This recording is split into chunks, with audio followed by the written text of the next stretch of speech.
Good day, everyone. Today, I'll be discussing a fascinating question. Who will fully recover? Let's start with a given scenario.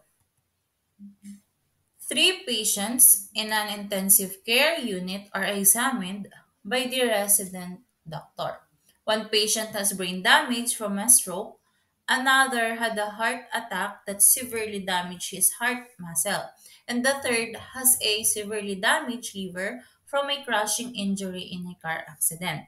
All three patients have stabilized and will survive, but one will have full functional recovery.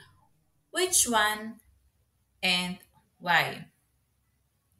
Now, we will explore how different organs in the body respond to severe damage and determine which of three patients has the best chance of making full recovery.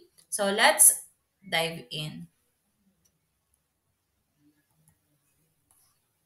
So we have three patients with serious injuries.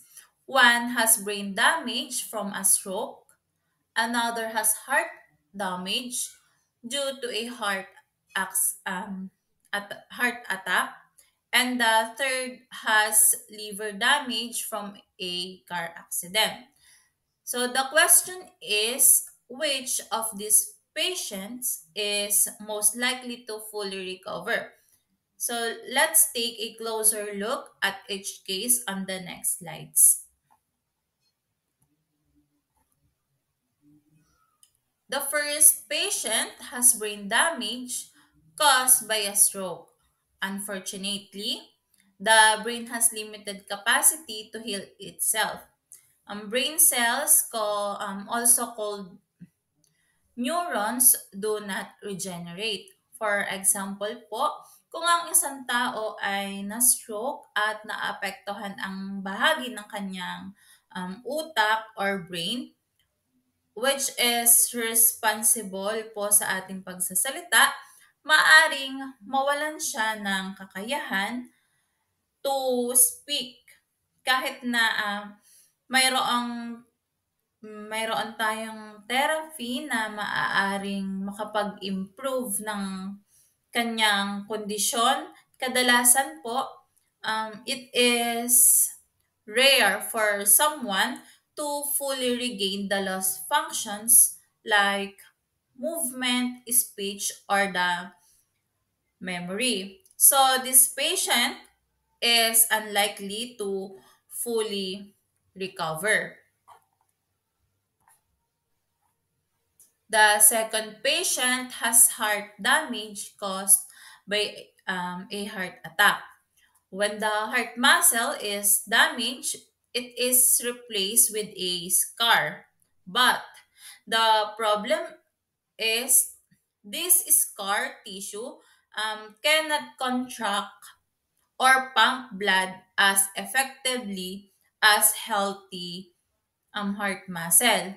For example po, kung ang isang tao ay may severe heart attack, maaari itong makaranas ng shortness of breath at makaramdam siya ng mabilis na pagkapagod dahil humihina na ang kanyang puso.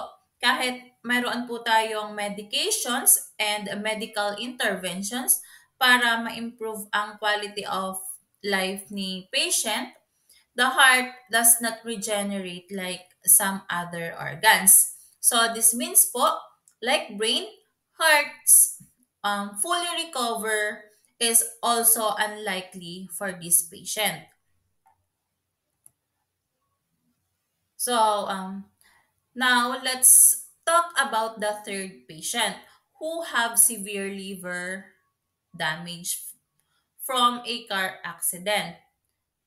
The liver is unique because it has an extraordinary ability to regenerate.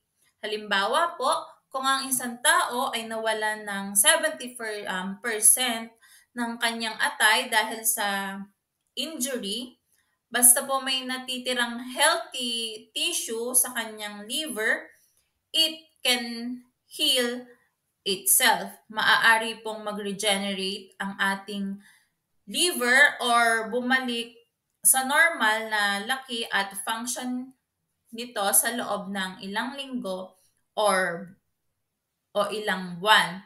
So therefore, this patient has the best chance of making complete recovery.